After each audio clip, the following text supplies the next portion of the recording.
আসসালামু আলাইকুম। আমি মোহাম্মদ জুবাইর শরীফ আছি জরানে। আমি যেখানে বর্তমানে অবস্থান করতেছি এটা হলো আপনার সেই জায়গা যেখানে নূহ আলাইহিস সালামের স্ত্রী পাথর হয়ে গেছিল। পাথর আপনার দেখা যাচ্ছে।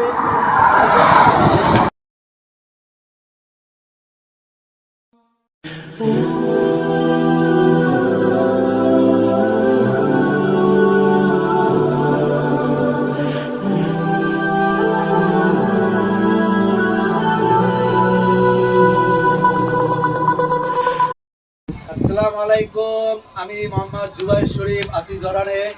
আমি যেখানে বর্তমানে অবস্থান করতেছি এটা হলো আপনার সেই জায়গা যেখানে নূহ আলাইহিস সালামের স্ত্রী পাথর হয়ে গেছিল।